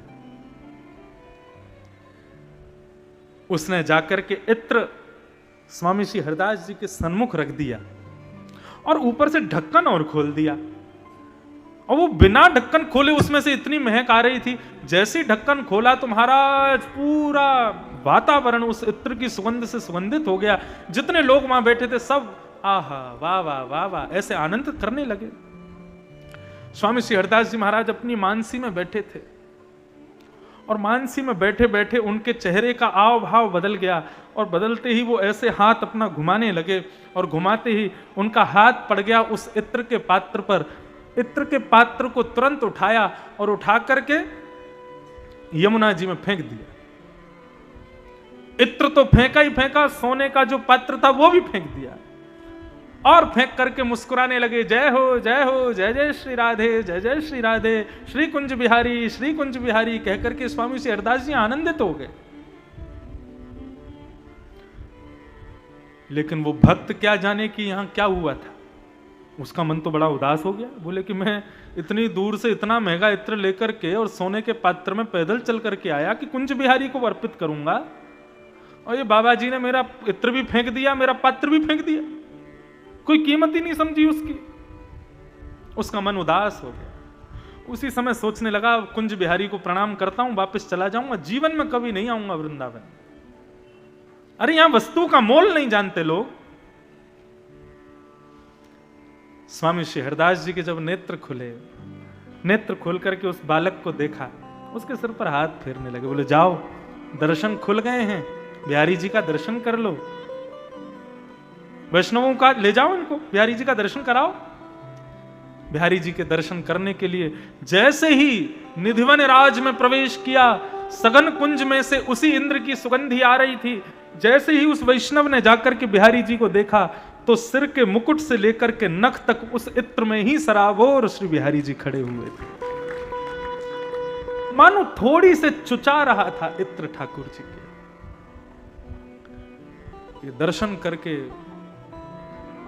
वो समझ नहीं पाया ये क्या हुआ। उन्होंने वो इत्र, अच्छा सुगंधी एक ऐसी ठाकुर जी की रचना है, एक बार आपने कोई सुगंधी ले ली तो आपको कोई कहे कि आप कहीं गए और आपने कहा मुझे वो इत्र चाहिए, कोई कितना भी ले आवे, लेकिन जब तक वो सुगंधी नहीं मिल जाएगी आपकी नासिका को संतुष्ट नहीं होगा, संतोष नहीं होगा। क्योंकि नासिका का एक गुण है, वो एक बार जिसको सूंघ लेती है जीवन भर याद रखती है। आपने 20 साल पहले भी यदि कोई सुगंधी ली होगी, 20 साल बाद यदि कोई वही इत्र लगा करके आपके पास आ जाए तो आप नेत्र अपने आप बंद हो जाएंगे, 20 साल पुरानी स्मृति अपने आप प्रकट हो जाएगी। सुगंधी में इतनी ताकत होती है।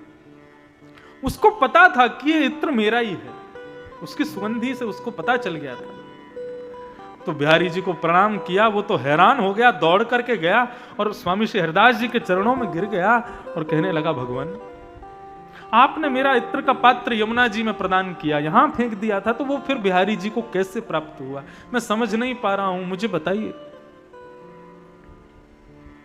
स्वामी जी मुस्कुराने लगे और मुस्कुरा करके कहने लगे, बालक, जब तुम आए थे ना, उस समय मैं मानसी में बैठा था, और मैं मानसी में क्या चिंतन कर रहा था कि प्रिया प्रियतम दोनों होली खेल रहे हैं। और जब होली खेल रहे थे तो ठाकुर जी ने अपनी पिचकारी से ऐसा रंग हमारी श्री जी पे, हमारी किशोरी जी पे, हमारी राधा रानी पे डारो कि राधा रानी की हार है रही। राधा रानी ने तभी सखियन से इशारों किया, बोले कछु ऐसो चटक रंग लेके आओ कि कन्हैया पे डाल दूं, या कि पोशाक, या को मुकुट, या के पामन की जूती सब ऐसी रंग जाए कि खूब धोवे के बाद भी नहीं छूटे, तब हमारी जीत होगी। तब सब सखी खोजवे के काजे गई, ऐसा रंग कहां मिलेगो। तभी तेने इत्र को वो पात्र मेरे सामने ला करके रख दियो, और मैंने वो पात्र उठा करके किशोरी जी को दियो, और किशोरी जी ने वो बिहारी जी पर छिड़क दियो। बिहारी जी वही इत्र में रंग गए। ये मानसी सेवा है। बोलो कुंज बिहारी लाल की जय। ये मानसी भाव है। कहने का अभिप्राय केवल इतना था बंधुओं। फिर वो जो व्यक्ति थे लाहौर के, वो जीवन भर कभी लाहौर गए ही नहीं लौट के, वो वृंदावन में ही हो गए, वृंदावन के ही रह गए। और जब तक रहे तब तक श्री स्वामी हरिदास जी के कृपा पात्र बन करके रहे, बिहारी जी के चरणाश्रित बन करके रहे। तो कहने का भाव यह था बंधुओं कि जब वैष्णवों से मिलो, जब संतों का दर्शन करो, जब गुरुजनों का दर्शन करो, तो पूर्व विचार करके मत जाना कि मुझे वहां जाके माला पहनानी है, वहां जाके प्रणाम करना, उनसे ये पूछना नहीं। वैष्णवों के तो सन्मुख जाके जो भाव प्रकट हो जाए वही प्रस्तुत करो। संतों से तो देख करके जो मन में प्रश्न हो जाए, सांसारिक ना हो, अपने कल्याण का हो, वो प्रश्न तुरंत कर लो, फिर वो जो दे दें उसको स्वीकार कर लो।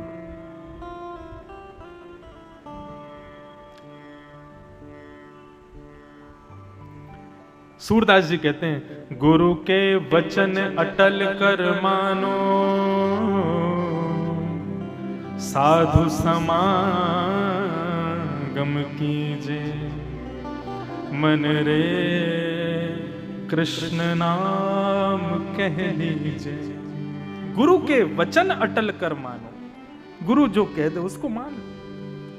गुरु कह दे कि चले जाओ यहां से प्रयागराज, तो ये मत पूछो प्रयाग में जाके करना क्या है, तुरंत जाओ। गुरु की आज्ञा है, वैष्णवों की आज्ञा है, ब्राह्मणों की आज्ञा है, उसको तुरंत मानो, जिससे कृष्ण प्राप्ति अति शीघ्र हो सकती है। बंधुओं, भागवत क्या है? श्रीमद् भागवत श्रृंगार पेटी है। और आप सब नव दुल्हन हो, जितने भी यहां बैठे। और व्यास कौन है? बोले श्रृंगारी है। ये जितनी दुल्हन सामने श्रोता के रूप में बैठी हैं, इन सबका श्रृंगार करने के लिए श्रृंगार पेटी लेकर के एक श्रृंगारी बैठा है और सबका श्रृंगार कर रहा है। श्रृंगारी श्रृंगार तो करेगा, लेकिन श्रृंगार करवाने वाले को चाहिए उस समय सतर्क रहे, सावधान रहे, एक आसन में रहे, ज्यादा हिले डुले ना, अपना श्रृंगार अच्छे से करवावे। जितने प्रोडक्ट्स, जितने श्रृंगार के आइटम वो लगा रहा है, सबको लगवावे। कहने का मतलब जितनी बातें यहां से, जितने सूत्र यहां से, जितने भाव यहां से श्रृंगार के रूप में कहे जा रहे हैं, उन सबको अपने ऊपर लागू करवावे। तब क्या होगा? तुम ऐसी दुल्हन बनोगे कि तुमको स्वीकार करने के लिए साक्षात दुल्हा राजा प्रकट हो जाएंगे। भागवत तो श्रृंगार पेटी है और आप सब अपना श्रृंगार करवाने यहां आए हो। क्यों? ताकि हम में से किसी का वर्ण वो कर लें, किसी एक को वो चुन लें या सबको चुन लें। वो तो 16,108 ब्याह करने लायक हैं, उनके तो महिमा अनंत, वो किसी को भी स्वीकार कर सकते हैं। हमारे ब्रज परंपरा में एक कथा आती है। आपके काशी के गोस्वामी तुलसीदास जी के एक भैया थे, उनका नाम था नंददास। नंददास जी जो थे वो थे हमारे श्याम सुंदर के सखा, और गोस्वामी तुलसीदास जी जो थे वे थे राम जी के अनन्योपासक। तो एक बार गोस्वामी तुलसीदास जी ने नंददास जी को पत्र लिखा और पत्र में लिख करके कहा कि भैया नंददास, घर को परनो परिहर्यो, कहो कौन उपदेश, तुलसी यासों जानिए नहीं धर्म को लेश। पत्र में लिख करके अपने भैया नंददास जो गोवर्धन में रहते थे उनको लिख करके कहा कि भैया, हम चाकर रघुनाथ के, जन्म जन्म के दास, रूप माधुरी मन हरो, डार प्रेम की फांस। बोले तुमने बहुत गलती कर दी है, तुमने रघुनाथ जी की शरण क्यों छोड़ी, तुम कृष्ण के सखा क्यों बन गए, तुम कृष्ण के उपासक क्यों बन गए। हमारे तो जन्म जन्मांतर से रघुनाथ जी हमारे स्वामी हैं, उनको छोड़ के तुम वहां क्यों चले गए टेढ़ी टांग वाले के पास। तो नंददास जी उल्टा उनको पत्र लिख करके भेजते हैं, बोले हम चाकर रघुनाथ के, हम ऐसा नहीं कहते कि हम रघुनाथ जी के सेवक नहीं, हम सेवक तो हैं, जन्म जन्म के दास, दास तो हम उनके हैं ही हैं, लेकिन क्या करें, रूप माधुरी मन हर्यो। राम जी के हम दास हैं, लेकिन या कन्हैया की रूप माधुरी ने ऐसा मन अपनी ओर खींच लियो है, उनका नाम ही है कृष्ण। कृष्ण का मतलब क्या है, जो अपनी ओर कर्षण करे, आकर्षित करे, उसी का नाम कृष्ण है। इसमें हमारी गलती नहीं है भैया, हम तो इनकी शरण में आनंद से हैं। अच्छा, ऐसा नहीं था कि तुलसीदास जी और नंददास जी लड़ रहे हैं, ये आनंद में दोनों का संवाद हो रहा था।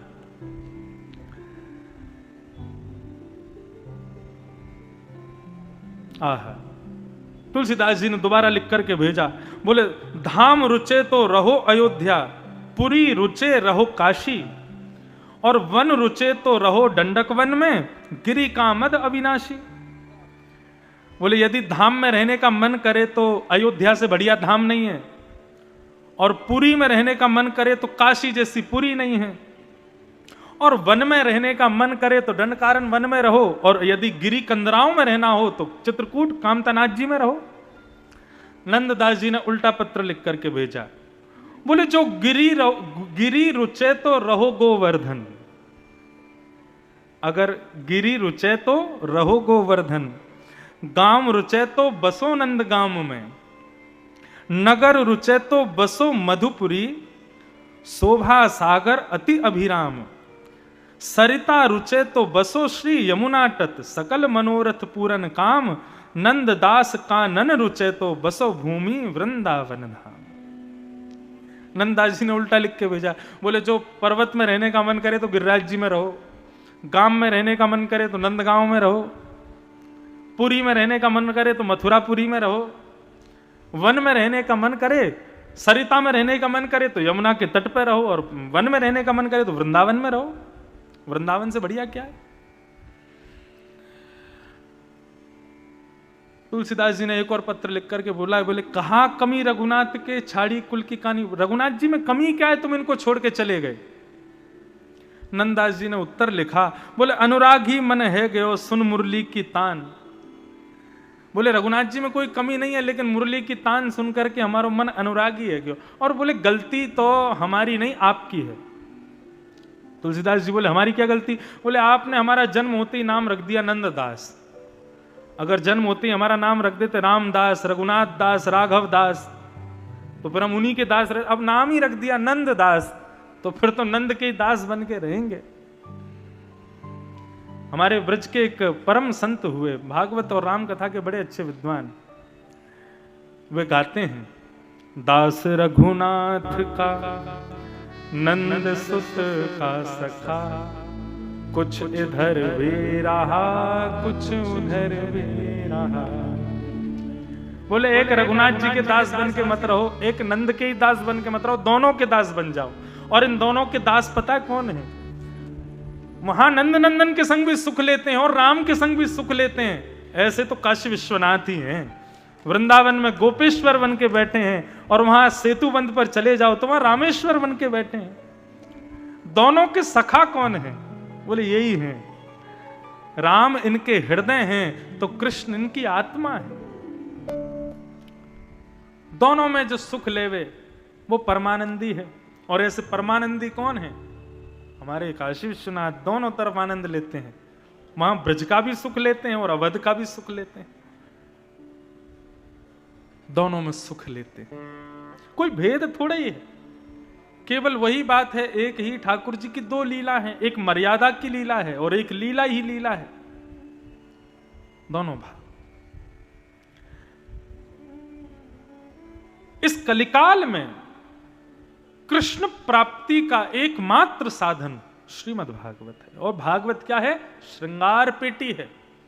ये आपका श्रृंगार करती है, उनके योग्य आपको बनाती है, ताकि वो आपका वर्ण करें, स्वयं वर कर लें। क्यों भागवत का आश्रय लेने के लिए कहा जाता है कि बार बार इस भागवत के आश्रित होकर के अपने आप को भक्ति की सुंदरता से सुंदर बनाओ, ताकि ठाकुर जी के योग्य हो जाओ। क्योंकि ठाकुर जी आपके रूप का सौंदर्य, शारीरिक सौंदर्य, धन का सौंदर्य, उससे लाल जी कभी नहीं रीझेंगे। यदि उससे रीझना होता तो सुर्पनखा कम धनवान नहीं थी, सोने के लंका रावण की बहन थी। यदि भगवान उससे ब्याह करते, रावण कितना दहेज देता, सोने की लंका ही दे देता भगवान को। खूब धनवान थी, लेकिन नहीं रीझे, सौंदर्य पर रीझते। पूतना बहुत सुंदर बन के आई थी, भगवान को जब मारने आई थी, लेकिन ठाकुर जी ने देखा ही नहीं उसकी ओर। कहने का अभिप्राय, बाहरी सौंदर्य, धन का सौंदर्य, शारीरिक सौंदर्य, इनसे ठाकुर जी नहीं रीझेंगे।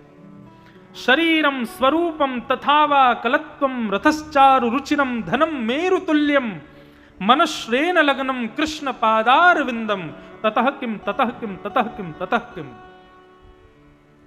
शरीरम, सुंदर शरीर वाले हो, बढ़िया तुम्हारे डोले शोले निकले भये हैं, बढ़िया स्वरूप वाले हो। तथावा कलत्वम, सुंदर तुम्हारी पत्नी है। शरीर सुंदर, रूप सुंदर, पत्नी सुंदर, और रथश्चार रुचिरम, खूब सारे तुम्हारे घर पर गाड़ियां हैं, और धनम मेरु तुल्यम, मेरु पर्वत के समान तुम्हारे पास धन है। लेकिन इन सब के होने के बाद भी मनश्रेन लग्नम कृष्ण पादार विंदम, तुम्हारा मन यदि कृष्ण पादार विंदों में नहीं लगा है तो ततः किम ततः किम ततः किम ततः किम, सब व्यर्थ। धनवान रावण खूब था, और आपको एक बात कहूं, रावण रूपवान भी था। वो कुरूप क्यों लगता था? 10 सिर वाला सुंदर थोड़ी लगेगा, इसलिए अच्छा नहीं लगता था। लेकिन ऐसा नहीं कि बहुत बुरा था, देखने में थोड़ा तो ठीक था ही। तो धनवान भी था, रूपवान भी था, शरीरवान तो वो था ही। ऐश्वर्य, ऐश्वर्य तो ऐसा था कि महाराज नारद जी कहते हैं कि जब रावण का शासन था, उस समय में अपनी वीणा पर जब लंका के ऊपर से निकलता तो मेरी मजाल नहीं थी कि मैं नारायण नारायण गा दूं, मुझे रावण रावण ही गाना पड़ता था, ऐसा ऐश्वर्य था। और आपके काशी विश्वनाथ भगवान की बताएं,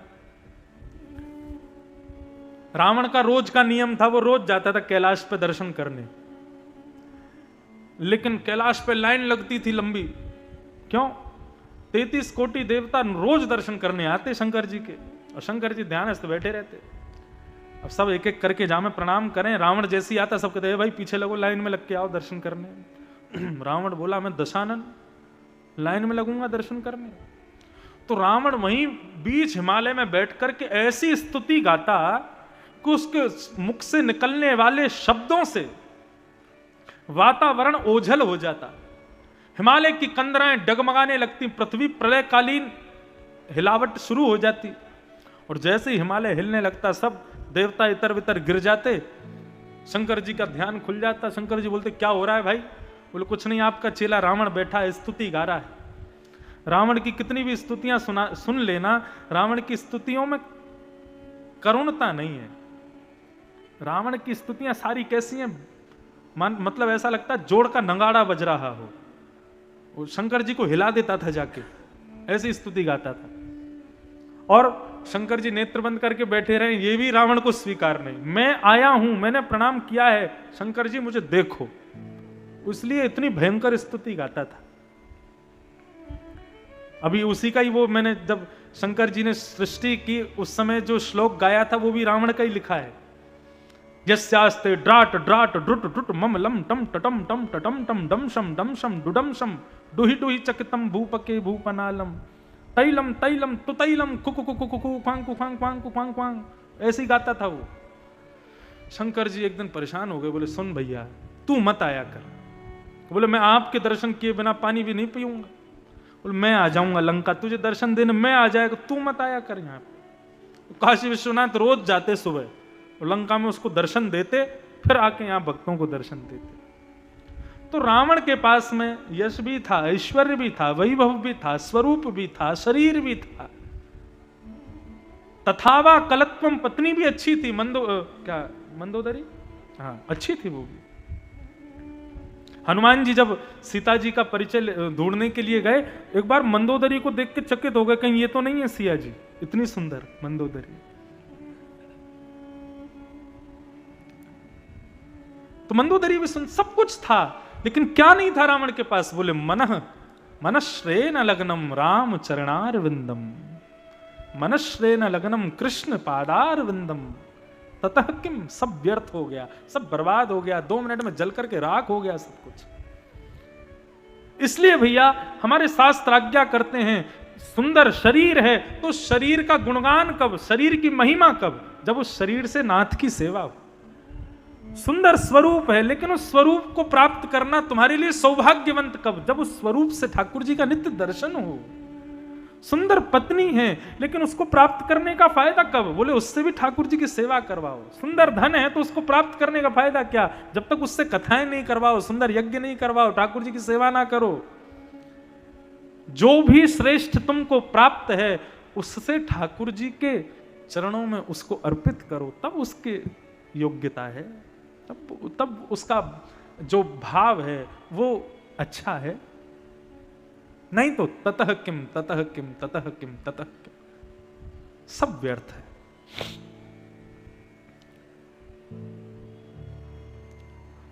वही बात कहते हैं सूत जी महाराज कि आप सब लोगों ने जो ये कृष्ण प्राप्ति का मार्ग पूछा, उसके लिए श्रीमद् भागवतम शास्त्रम कलौकीरेण भाषितम, श्रीमद् भागवत रूपी शास्त्र वो आपको कृष्ण प्राप्ति करा देगा, उसका आश्रय ले लो। जन्मांतरे भवेत पुण्यम तदा भागवतम लभेत। हम लोग यहां बैठे हैं, काशी में बैठ के कथा सुन रहे हैं, हमको लग रहा कि हम बस अपने घर से चल के आ गए और बैठ के कथा सुनने लगे। इतना आसान नहीं था यहां आना। यहां आने के लिए आपने इस जन्म नहीं, ना जाने कितने जन्मों में पुण्य किए, उन सबका पुण्य इकट्ठा हुआ, उसके फल के रूप में आप यहां आए हो। ये साधारण लग रहा है हमें, लेकिन ये है नहीं साधारण। काशी में लाखों लोग रहते हैं, सब क्यों नहीं आ गए? क्योंकि ऐसा भी कह लो ठाकुर जी का निमंत्रण नहीं है, यहां वही आए जिनको आमंत्रण है। ठाकुर जी चाहते हैं कि सुने, वही आ पाए। और ठाकुर जी किसी को आमंत्रण दें तो सोच लेना उसका कितना पुण्य होगा। श्रीमद् भागवत। और ऐसा भी नहीं है कि भागवत सबको सरल है। बोले सुराणाम अपि दुर्लभम, देवताओं को भी दुर्लभ है। देवताओं को 2 चीज दुर्लभ हैं, पहली तो भागवत की कथा और दूसरी तक्रम सक्कृश्च दुर्लभ, छाछ। ये भी देवताओं को नहीं मिलती। छाछ से बनी कढ़ी देवताओं को भोग लग जाती है, लेकिन कई जगह कढ़ी का भी भोग नहीं लगता, लेकिन छाछ का भोग नहीं लगता। छाछ देवताओं को दुर्लभ है। क्यों? देवता रहते हैं स्वर्ग में, और स्वर्ग में कभी कोई भी वस्तु बासी नहीं होती, और जब तक दूध बासा नहीं होगा तो छाछ बनेगी कैसे? इसलिए देवताओं को पीने को नहीं मिलती। श्रीमद् भागवत और छाछ, ये 2 तो उन्हीं को मिलती है जिन पर ठाकुर जी की कृपा हो। सौनक आदि ऋषि सब कहने लगे, बोले ऐसा कैसे हो सकता है, देवताओं को दुर्लभ कैसे हो सकती है भागवत? तब कथा सुनाई कि बोले एक बार जब शुकाचार्य जी परीक्षित को कथा सुना रहे थे, तब देवताओं ने मन में विचार किया, परीक्षित को 7 दिन में मरने का श्राप लगा है, परीक्षित अपने श्राप के भय के कारण कथा सुन रहे हैं, तो हम एक काम करते हैं, स्वर्ग का अमृत ले जाकर के परीक्षित को पिला देते हैं और उसके बदले भागवत की कथा हम सुन के आ जाएंगे। सुखदेव जी कथा सुना रहे थे, इतने में ही देवता प्रकट हो गए। देवताओं को देख करके सुखदेव जी ने स्वागत किया, बोले अरे इतने सारे देवता आए हैं, आप सब कैसे आए, क्या कारण आने का? कथा सुनने आए हैं तो बैठ जाइए। देवता बोले हम कथा सुनने आए हैं, लेकिन किसी के बदले सुनने आए। बोले मतलब? बोले हम चाहते हैं कि ये अमृत का कलश जो है ये हम दे दें परीक्षित को, परीक्षित अमृत पी लेगा तो उसको 7 दिन में मरना ही नहीं पड़ेगा, अमृत पीने वाले की मृत्यु नहीं होती। और जो भागवत की कथा आप परीक्षित को सुना रहे हो वो आप हमको सुना दो। परीक्षित जी को गुस्सा आ गया, मन में विचार करने लगे, तुम लोग साधारण रूप से कहते कि हमें कथा सुना दो तो मैं सुना देता, लेकिन तुम यहां पर खरीदने आए हो कथा को अमृत के बदले। मुझसे कह रहे हो कि इसको अमृत दे देते हैं, इसके बदले हमें कथा। अच्छा,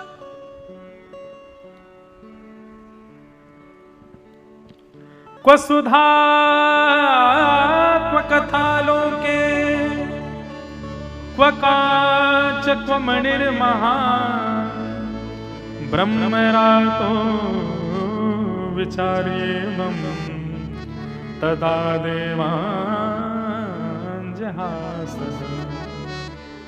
सुखदेव जी महाराज कहने लगे, भैया हीरा व्यापारी के पास में जाकर के कांच के बदले हीरा मांगोगे तो क्या मिलेगा? डंडा मिलेगा। कांच के बदले हीरा खरीदा जा सकता है? अरे तुम कहां ये अमृत रूपी कांच लेकर के आए और बदले में चाहते क्या हो? श्रीमद् भागवत रूपी हीरा नहीं मिलेगा। न ददौ स कथामृतम, नहीं सुनाई। सुखदेव जी ने कहा चले जाओ यहां से, इसके बिना आते अमृत के बिना तो तुम्हें देता। और तुम अमृत कलश लेके आए हो। अमृत बंधुओं साधारण नहीं है, लेकिन श्रीमद् भागवत के वक्ता ने अमृत को भी भागवत के सन्मुख विराजमान नहीं होने दिया। क्यों? क्योंकि इसके योग्य नहीं है वो। अमृत साधारण क्यों नहीं है? आप सब जानते हैं, देवासुर संग्राम हुआ था, उसके बाद में पर्वत को सागर में विराजमान किया गया, बासुकी नाग को रस्सी बनाया गया, एक तरफ दैत्य दूसरी तरफ 33 कोटि देवता, सबने मिलकर के मंथन किया, तब भी अमृत प्रकट नहीं हुआ। भगवान ने कच्छप रूप धारण किया, पीछे नीचे समुद्र में जाकर के पर्वत को अपनी पीठ पर धारण किया, तब मंथन हुआ, उसमें से अनेक रत्न निकले, विष भी निकला जिसको महादेव पी गए। इतना सब कुछ हुआ तब जाकर के अंत में अमृत प्रकट हुआ। वो अमृत साधारण है, लेकिन विचार करो, जिस अमृत के लिए महादेव विष पी गए, जिस अमृत के लिए नारायण कश्यप बन गए, वो कछुआ बन गए, कच्छप अवतार धारण कर लिया, जिस अमृत के लिए देवता और दैत्यों ने कितना प्रयास किया, उस अमृत को शुक्राचार्य जी ने स्वीकार नहीं किया। क्या? कि ये भागवत के योग्य नहीं है, इसको ले जाओ यहां से, कांच के समान है। तो विचार करो, आप लोग जिस पंडाल में बैठे हो, जिसके सामने बैठे हो, मैं श्रेष्ठ नहीं, मैं तो आपकी तरह साधारण हूं। श्रेष्ठ तो ये जिनके सन्मुख बैठे हो ये साधारण नहीं है। अमृत को भी लाइन लगानी पड़ती है, अमृत भी तपस्या कर रहा है कि मुझे भी कभी कथा में प्रवेश मिले, मैं भी कभी कथा सुन सकूं। तो सोचो हमारा पुण्य कितना होगा जो हम यहां बैठे हैं।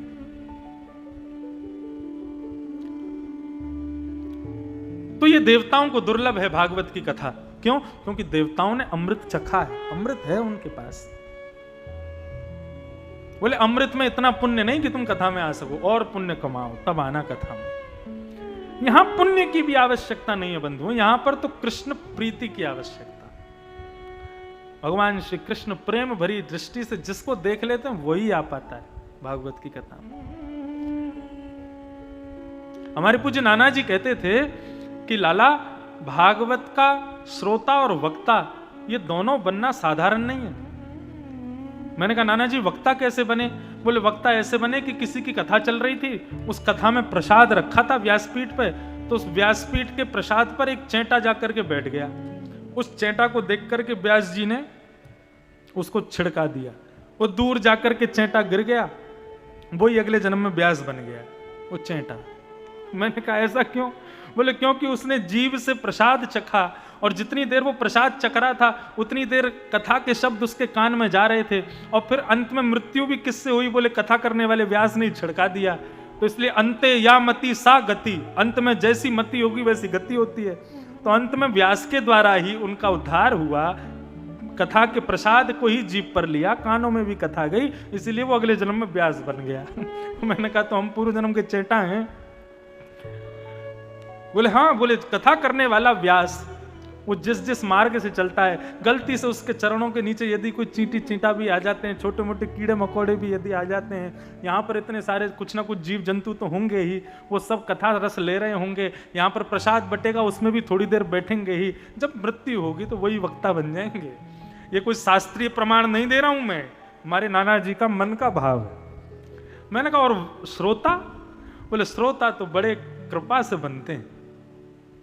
मैंने कहा इन पर क्या कृपा हुई? बोले जब तुलसीदास रहे होंगे, जब सूरदास रहे होंगे, तब जिस गली से तुलसीदास सूरदास आदि जैसे भक्त निकलते रहे होंगे, ये कथा में आने वाले श्रोता उस काल में उसी गली के कोई घर में रहते होंगे, कभी जब ये सब्जी लेने के लिए या किसी काम से अपने घर से निकलते होंगे, सामने से सूरदास की दृष्टि, तुलसीदास की दृष्टि, मीराबाई की दृष्टि, ऐसे परम वैष्णवों की दृष्टि इन लोगों पर पड़ जाती होगी, उसका ही फल इनको मिलता है कि इनको अगले जन्म में भागवत की कथा सुनने को प्राप्त होती है। हमारे पूज्य नाना जी कहते थे। तो सोचो, कथा कहने वाला तो चैटा बन के आता है, और श्रोता पर तो किसी वैष्णव ने, बोले किसी वैष्णव के चरण में बैठने वाले की गति तो ना जाने क्या होगी, वैष्णव की दृष्टि पड़ जाए तो उसको अगले जन्म में सत्संग प्राप्त होता है। इसलिए सदा वैष्णवों के सन्मुख रहो, वैष्णवों के संग रहो। अष्ट सखा गाते हैं, ठाकुर जी आपको अपना बनाएंगे ये कैसे पता चले? बोले गिरधर जब अपनों करी जाने। कब जानो? बोले ताको मन भक्तन की सेवा, जिसका मन भक्तों की सेवा में ज्यादा रहे। ठाकुर जी की सेवा करते करते पता चले वृंदावन से कोई आए तो ठाकुर जी को आधी सेवा में कहो, लाल जी ने एक देर बैठो, ब्रज से कोई आया पहले उससे मिल के आऊं। ऐसी भक्तों के प्रति जिसकी ज्यादा निष्ठा है, ठाकुर जी कहते हैं वो मेरा है, उसको मैंने अपना माना है। मुझसे भी ज्यादा वैष्णवों की सेवा में जिसकी रुचि हो वो मेरा प्रिय है। तो हम आप सब लोगों पर तो अमृत से भी ज्यादा कृपा हुई है जो हमें कथा प्राप्त है। ऐसी भागवत की कथा। सौनकादि ऋषियों ने पूछा कि महाराज ये भागवत की कथा सबसे पहले किसने किसको सुनाई? तब कहा कि भागवत की कथा सबसे पहले सनक सनंदन सनातन सनत कुमारों ने श्री नारद जी को सुनाई। सौनकादि ऋषियों ने प्रश्न किया ये तो संभव नहीं हो सकता। बोले क्यों नहीं हो सकता? बोले नारद जी को तो श्राप है, वो एक जगह बैठे ही नहीं सकते और कथा सुनने के लिए तो 7 दिन बैठना पड़ता है, और ये कैसे संभव हुआ? तब पूरी कथा सुनाई। बोले कि एक बार एकदा हि विशालायाम चत्वार ऋषयो मलाः सत्संगार्थं समायात तत्र तत्र नारद। बद्रीनाथ चलिए। एक बार की बात है, बद्रीनाथ में चत्वारी, ये चारों भगवान के प्रथम अवतार हैं, सनक सनंदन सनातन सनत कुमार। इन चारों पर भी महादेव की नहीं जगदम्बा की कृपा हुई, तब ये चारों रसिक बने। सनक सनंदन सनातन सनत कुमार ये चारों 24 घंटे कथा ही करते रहते हैं। कैसे हैं? 4 भाई हैं, तो एक भाई तो बैठ करके कथा सुनाते हैं और 3 भाई बैठ करके सुनते हैं। और जब एक भाई की कथा पूरी हो जाती है तो वो अपनी व्यासपीठ से उतर के नीचे आके बैठ जाते हैं, फिर दूसरे भाई आकर के वो कथा सुनाते हैं, उनकी पूरी होती फिर तीसरे भाई आते हैं। ऐसे ही इनका चक्र चलता रहता है, आपस में एक दूसरे को ही कथा सुनाते रहते हैं। और कथा कैसे सुनाते हैं? आंख बंद करके कथा सुनाते हैं और बाकी के भाई आंख बंद करके कथा सुनते हैं। एक बार महादेव जा रहे थे, संग में पार्वती जी जगदम्बा अन्नपूर्णा वो भी संग में चल रही थी। तो शंकर जी ने दूर से देखा कि सनत कुमार कथा सुन रहे हैं, सुना रहे हैं। दूर से ही महादेव ने प्रणाम किया, जय हो, नमन किया। पार्वती जी ने देखा ये भोलेनाथ कहां प्रणाम कर रहे हैं, हम भी प्रणाम करें। तो जैसे प्रणाम करने लगी तो क्या देखा, चारों बिल्कुल मेरुदंड सीधा करके, मुखमंडल ऊपर करके, नेत्र बंद करके कथा सुन रहे हैं। पार्वती जी को लगा महादेव प्रणाम कर रहे हैं, महादेव झुक करके शीश झुका के नमन कर रहे हैं, और ये चारों देखो कैसे डंडे की तरह भांति खड़े होकर के बिल्कुल, और जो है एक बार भी सर नहीं झुका रहे हैं। अरे महादेव प्रणाम कर रहे हैं, तुम कथा में व्यस्त हो, ठीक है मान लिया, थोड़ी देर सर ही झुका दो, थोड़ा दूर से ऐसे ही कर दो। जाओ हम श्राप देती हैं, तुम चारों ऊंट हो जाओ। अच्छा, एक बात मुझे कभी कभी लगती है, पहले जब ये श्राप का जमाना था ना, ऐसा नहीं था कि कोई श्राप देता होगा, एक आध दो का कोई देते होंगे, बाकी तो किसी के मन को क्षोभ हो जाए वही श्राप हो जाता होगा। आपके किसी कृत्य से किसी को कुछ बुरा लग जाए, और वो जिसको बुरा लगा वो वैष्णव हो, ब्राह्मण हो, भगवत तत्व हो, कोई बहुत बड़ा तपस्वी हो, उसके हृदय को क्षोभ होते ही आपको श्राप लग गया। मुझे तो ऐसा लगता था, क्योंकि कोई किसी का चाह करके बुरा बोल नहीं सकता। कोई ये नहीं कहेगा मैं आत्म कमंडल में जल ले और तेरा ऐसा हो जाए। ऐसा मुझे कभी कभी लगता शायद नहीं होता होगा। इक्का दुक्का भृगु ऋषि आदि ये लोग करते रहे होंगे, लेकिन अब जैसे पराम्बा, जगदम्बा, पार्वती, वो किसी को श्राप क्यों देंगे? उनके मन को क्षोभ हो गया होगा, उस क्षोभ से ही उनको श्राप लग गया होगा, मुझे ऐसा लगता है। और आज भी बंधुओं, यदि मेरी बात सत्य हो, काशी में बैठ करके कह रहा हूं, 80 घाट पे बैठ के कह रहा हूं, तो शायद वाणी में 100 तो नहीं लेकिन 90% तो कुछ सत्यता निकलेगी। आज भी श्राप तो नहीं लगता, लेकिन आपके किसी कृत्य से किसी को यदि क्षोभ होता होगा ना, तो उसका क्षोभ ही आपको श्राप के रूप में लग जाता होगा। मुझे ऐसा लगता है। आजकल श्राप तो देते नहीं लोग, लेकिन किसी के मन का क्षोभ ही श्राप है। पार्वती जी के हृदय को क्षोभ हुआ, कष्ट हुआ कि महादेव प्रणाम कर रहे हैं और ये लोग झुक भी नहीं रहे। श्राप दे दिया, जाओ चारों ऊंट हो जाओ। जैसे ही चारों ऊंट बन गए, तो ऊंट बन के तो और खुश हो गए, खुश होकर के नाचने लगे, और नाचते नाचते पार्वती जी के पास गए, जाकर के दंडवत प्रणाम करने लगे। बोले माते, आपने बड़ी कृपा की जो हमको ऊंट बना दिया। पार्वती जी बोली, श्राप मिलने के बाद इतना खुश मैंने जीवन में पहली बार किसी को देखा। मैंने आपको श्राप दिया और आप खुश हो रहे हो, क्यों? सनत कुमार कहने लगे, हे मां, मां कभी श्राप नहीं दे सकती, मां तो आशीर्वाद देती है, और आपने वो दिया है। हम चारों बड़ी चिंता में रहते थे। क्यों? बोले हमारा सर्वस्व भागवत की कथा है, हम सर्वस्व हरि चर्चा को मानते हैं, लेकिन क्योंकि मानव शरीर में है इसलिए 24 घंटे कथा नहीं सुन सकते। थोड़ा समय स्नान के लिए, मलमूत्र आदि परित्याग के लिए, तिलक आदि लगाने के लिए, भोजन आदि बना के पाने के लिए थोड़ा समय तो हमको निकालना पड़ता है। लेकिन आपने भला कर दिया जो हमको अब मानव शरीर से आपने हमको जानवर बना दिया, उसमें भी ऊंट बना दिया। ऊंट तो सबसे बढ़िया है। बोले क्यों? एक बार पानी पीता 30 दिन तक प्यास ही नहीं लगती। भोजन पानी में सबको अलग अलग वैरायटी के भोजन चाहिए होंगे, लेकिन ऊंट को बबूल खाता ऊंट, नीम की कड़वी कसेली पत्तियां खाता ऊंट, मतलब सबसे कड़वा और कांटेदार भोजन करता है ऊंट। मतलब उसको ज्यादा अच्छे भोजन की आवश्यकता नहीं है, साधारण भोजन में पेट भर जाता है। और बोले नहाने धोने की झंझट खत्म, मलमूत्र आदि के त्याग में जानवरों को दोष लगता नहीं। तो पहले जो कथा हम केवल 24 में से 19-20 घंटे ही सुन पाते थे, अब आपने हमको ऊंट बना दिया, अब 24 घंटा कथा सुनेंगे।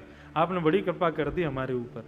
तो ऐसे हैं सनत कुमार, उन पर कृपा की है मां ने, अन्नपूर्णा ने। सनत कुमार ने नारद जी से कहा, नारद जी कथम ब्रह्मन दीन मुखम कुतश्चिंतातुरो भवान, इतने आप दुखी क्यों हो रहे हो? आपके चेहरे से ऐसा क्यों लग रहा है कि आप बड़े कष्ट में हो? क्या बात है? तब नारद जी ने अपने कष्ट का कारण बताया। अहम तुम पृथ्वीं यातो ज्ञात्वा सर्वोत्तमामिति पुष्करम च प्रयागम च काशीं गोदावरी तथा हरिक्षेत्रे कुरुक्षेत्रे श्रीरंगम सेतुवंदनम एवमादिषु तीर्थेषु भ्रममाण इतस्ततः। महाराज, मैंने तो सुना था पृथ्वी बड़ी अच्छी है, और इस अच्छी पृथ्वी का, सुंदर पृथ्वी का दर्शन करने में गया था, लेकिन नाम बड़े दर्शन छोटे। हम लोगों ने जितना अच्छा इसके बारे में सुना, पृथ्वी तो उतनी उल्टी निकली। वो क्या हो गया? पृथ्वी में क्या देख लिया आपने? बोले मंदा सुमंद मतयो मंद भाग्या हिपद्युता। पृथ्वी में क्या क्या देखा वो सब यहां पर बताया गया। और कहां कहां गए? तो नाम के रूप में यहां पर सारे तीर्थों के नाम बताए नारद जी ने।